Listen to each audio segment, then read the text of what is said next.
freue mich, dass ihr alle so zahlreich erschienen seid.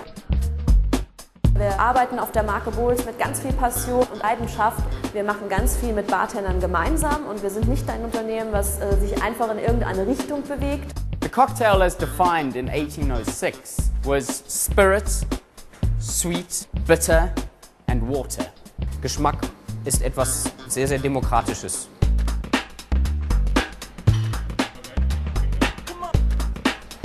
Bitter tastes all the same, but what we do differentiate is the aroma. Eigentlich nehmen wir ja wirklich 80% des gesamten Aromas wirklich mit der Nase auf und da ist es sehr, sehr wichtig, sich öfters mal Gedanken zu machen, kann ich in einem Cocktail vielleicht eben noch so dieses gewisse Etwas geben. Now, so how to reduce bitterness? The easiest way is to add salt. If you add salt to a cocktail, it'll actually increase the sweetness. When you're drinking a margarita, the bitterness seems to disappear with the salt. Alcohol triggers pain receptors in your tongue.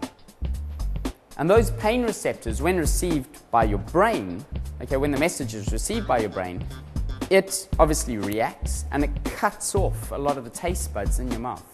But some people just taste better and smell better than others. Aromastoffe einzelner Zutaten kann man analysieren im Labor und kann diese in Spektren einteilen.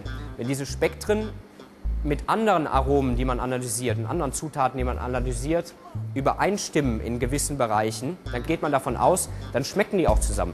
Erdbeeren, Rhabarber, Minze und Pfirsich, Apfel und Lebkuchen. Savory umami is one of those things that you find more in food than in cocktails.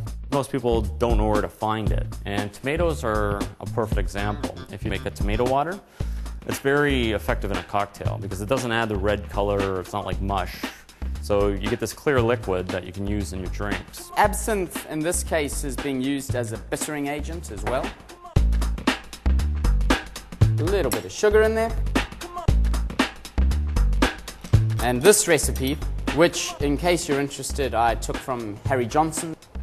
And what's very important when you're dealing with lemon zests, you only want the oils on the outside. Here we are, you can hand that around if you'd like to.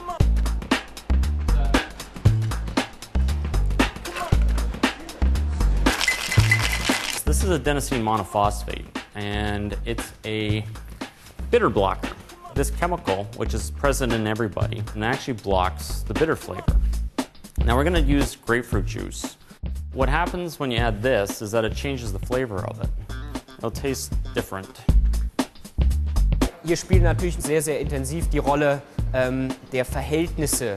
Der Herr David Embury, The Fine Art of Mixing Drinks, ist 1948 veröffentlicht worden, sagt, dass das perfekte Verhältnis für Sours genauso wie klassische Cocktails immer 8-2-1 ist. I want to see people going up there and applying ratios.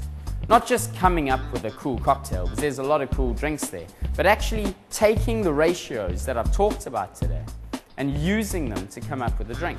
Also es gibt von Harmonie und Balance durchaus unterschiedliche Auffassungen. Hier jetzt mal David Emburys Verständnis von Balance. Everything's pre-selected for us. We've created a very narrow range of what we eat. And that's what's happening in the cocktail world, is that we're creating a very narrow range of sweet drinks. A lot of cocktails have gone in that direction. And part of what we're going to talk about today is kind of bringing them back to balance and no longer being extra sweet, just balanced. Jeder Mensch hat sein eigenes Empfinden von Harmonie und Balance. Wir müssen noch viel mehr auf den individuellen Gast eingehen und nur dann haben wir wirklich die Chance, eine Balance zu erreichen. Yeah, whenever you've got sweet, you've got two options to balance it. Okay, one of them is sour and the other is bitter.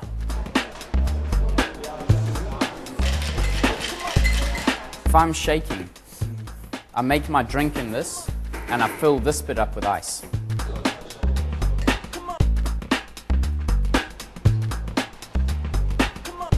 You can look at that from the side. Remember, there's that whole thing of the visual side of your drink. Okay, so when you look at that, it looks more fresh.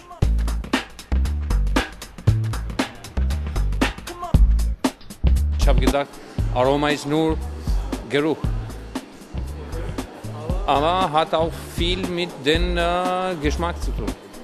Insgesamt wieder sehr gut zusammengestellt, tolle Dozenten und gute Atmosphäre auch bei den Leuten hier. Also mir hat es gefallen. Einfach wirklich mal Sachen vertieft, nochmal nachgehakt oder auch einfach mal festgestellt, dass Geschmäcker halt doch verschieden sind, was man ja schon weiß, aber trotzdem man nochmal wieder mal anders drauf eingehen kann. dass klassische Cocktails besser abgestimmt werden auf den einzelnen Wunsch des Gastes. Es gibt immer wieder was Neues, viel mitzunehmen, viel zum Lernen. Es macht wirklich Spaß, eine großartige Veranstaltung.